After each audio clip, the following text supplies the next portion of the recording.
Hello everyone, and welcome back to Can He Be Goku, the series where we analyze characters. Okay, you already know what I'm gonna say. Characters from every different universe versus Goku. Today we're doing Gojo Satoru from Jujutsu Kaisen. Let's get straight into it. So most of you probably already know who Gojo is, but just in case you don't, I'm gonna give you a quick backstory. So let's go. So in the Jujutsu Kaisen universe, cursed spirits exist, which are basically just spirits left over from people that are dead.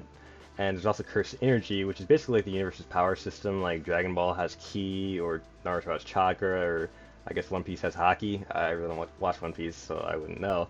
But basically, cursed energy is that equivalent in this universe. And Gojo is basically the most powerful, what they call sorcerer in the Jujutsu Kaisen universe.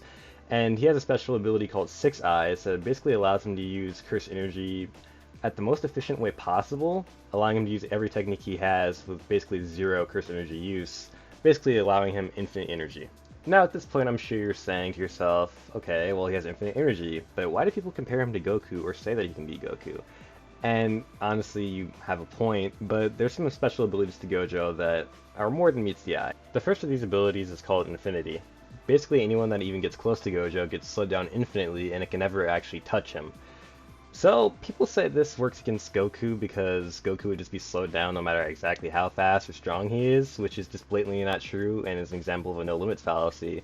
Just by assuming that it stops people that are close to Gojo's level, it doesn't mean it'll stop someone who's astronomically above his level.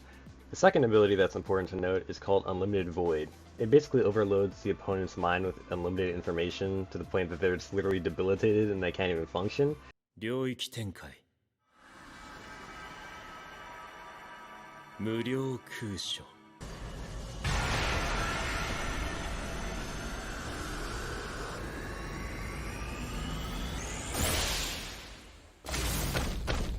And this one I could actually see working on Goku if Gojo has enough time to cast it, but Goku's just gonna speed blitz him, like he's just so astronomically faster than him.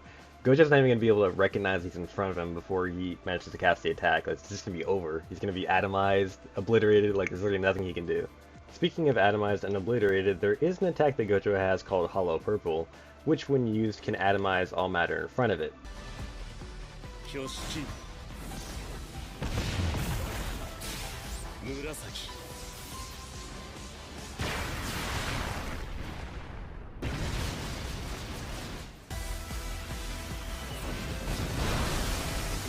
Now, you could say that this works on Goku, but I'm gonna be honest, dude, Goku's just so much stronger than Gojo at this point that it just doesn't matter, because in Dragon Ball, if you're stronger than your opponent, the hacks don't work. Like when Super Vegito was fighting Buhan, Buhan literally turned Vegito into candy, and Vegito was literally still beating the F out of him. There's just nothing he could do.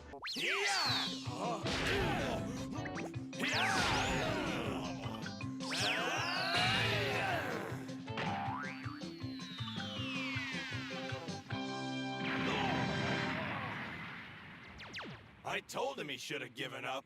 How embarrassing. And just for the record, characters in Jujutsu Kaisen don't have some insane physical stats. Like, they're not like Superman and can lift planets or bench press tanks or anything like that. For all I can tell, they're basically just like normal superhumans in like DC or something like that. Like, they have impressive physical ability, but nothing super crazy. So, Gojo's hacks don't win against Goku, and he's not stronger or faster than him either, just for the record. And even if we were to say that Gojo is somehow on the same level as Goku, like strength or dimensionality-wise, I can say that Goku's just faster than Infinity in the first place because he's literally outsped Time Skip, which has been stated to pause time, and he surpassed Jiren, who was stated by an angel who are one of the most knowledgeable creatures in the series to literally surpass and transcend time.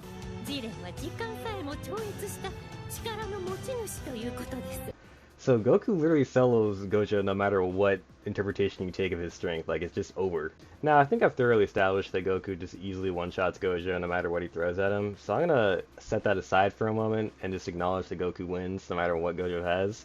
And I want to address some of the comments that I've gotten in my more recent videos. So starting with this one, I just want to clarify that I'm not wanking Goku above fiction, just that the characters I'm pitting him up against aren't nearly as strong as people claim they are. I'm not lowballing every character. Like, Kratos is not out-of-versal, dude. He can't even break ice, and you're telling me that he's out-of-versal? Like, you have to be smoking some serious weed to actually believe that. But no, I'm not wanking Goku above fiction, and if you actually believe that, you can debunk my scale of him. Like, if you debunk it, everything I say will have no point to it, and I'll be completely wrong. So go ahead and debunk it, dude. I'll wait. So now regarding this one's a bit of an interesting one. He's talking about how I said that the graph can't really be measured in terms of how strong Saitama got during the fight with Garu. And yeah, it can't. You can see he can plot it out, but we really don't know exactly how strong he got. You can't say, oh god, he got 10 times or 20 times or however many exponentially times stronger because we don't know. And we also can't say that Saitama would literally just grow immeasurably because that's not even remotely implied. And if he grew immeasurably, like that would literally mean he could destroy the universe if you have infinite energy. Like he can't destroy the universe, dude. And second off, okay, so if Goku being out of Versal does not mean that he can manipulate every aspect of his reality. Like there's characters in SCP, for example, that people claim are quote unquote out of Versal, but they can't manipulate reality. Like SCP-3812, off the top of my head, he just transcends like narratives, but he can't manipulate his own universe. But he's still somewhat out of Versal somehow. In Featherine, for example, she just plays games on a chessboard, but people consider her out of Versal. So, like, that really doesn't apply. Not to mention, my understanding of an outlier feat is that's meant to be something that happens once, either under very specific context, or just happens and like, never happens ever again, or is implied ever again throughout the series. I'm claiming that Goku's out of Versal because he was about to destroy the universe, which I've scaled to out of Versal. And Kefla, even later in the series, says she can destroy a universe, and like this is just completely accepted by the characters. Like they don't question this whatsoever. You're claiming that Saitama's growing immeasurably, and he's destroying galaxies or solar systems or whatever, and then he rewound time and is back to like planet level or star level, and that's not an outlier feat somehow? How is what I'm claiming more ridiculous than what you're claiming? I'm just actually wondering that. Okay, so this is going to take me a little bit, so I'm going to kind of read it as I'm saying this, but from the beginning you're talking about me saying I don't believe for a second Goku's out of Versal. I never said that, and in my script for my video I checked back, and I never said that either, so unless I misspoke in that video and I just missed it, I never said that I don't believe Goku's out of Versal. And then you also said I'm using iffy scaling by using data books. Do you want me to use stuff that's not legitimate? Because data books are literally backed up by the series itself? Like, I'm kind of confused about your logic here. Then you're also saying math exists in Dragon Ball, yada yada yada. Okay, yeah, basic math existing in Dragon Ball doesn't mean that every idea found within real world mathematics applies, sure. But one of the creators of the series, Koyama, literally stated on Twitter that Dragon Ball is like, other than the fantastical elements of it, is based on our real world. And even those professors, like I think his name Professor Futamase, he's talking about how Dragon Ball follows the many worlds interpretation in real life. So that's different interpretations from both people that are real life professors and worked on the series that claim Dragon Ball follows two aspects of real life. So why would math not apply here? And then you're also claiming that, where'd you put it? If they were so far beyond infinity that math can't even be applied, then 10 times more speed, yada yada yada. You realize that can also just be an explanation for how strong they got in the series, because they can't just say, oh, who's getting infinitely stronger. Like, that's not helpful to the audience to show you how strong they're getting. They're just saying these numbers for you to understand how strong they actually are relative to how they were before, but you can't just say 10 times infinity, like that doesn't make any sense. So they're trying to give you some sort of guideline for how strong they actually are right now. And then you're talking about Super Alloy Darkshine has strength transcending all concepts of mathematics. It's literally said by the narrator, not an interview by the author. Okay. Okay, for a second there, you seem like, how's an interview by the author like less reliable than the narrator? Because they both basically have the exact same authority when it comes to the series. Like one guy literally created it, and the narrator represents the author, so that literally debunks your point.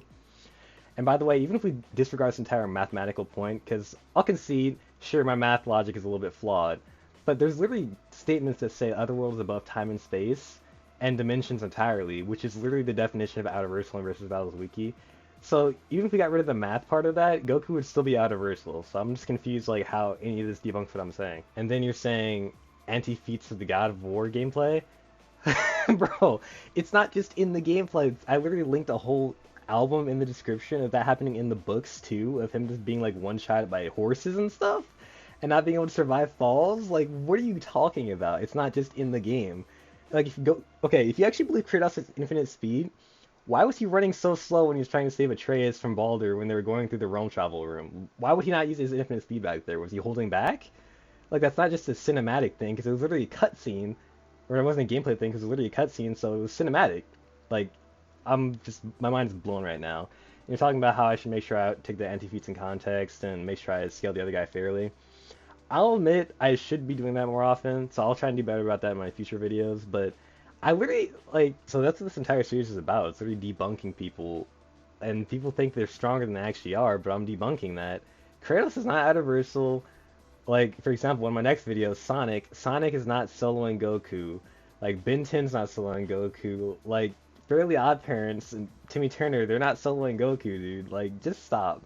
It doesn't matter if I'm taking the feats out of context or using anti-feats or something like that, because they're just literally not that strong in the first place. So people who scale them that high in the first place are just kind of idiotic. And you could say I'm idiotic for taking these feats and not applying them correctly or whatever, but it's literally just facts that they're not beating Goku. So that's about that. Now, with that being said, I'm glad to be done with all those, not hate comments, they're constructive criticisms, so they're not really hating on me.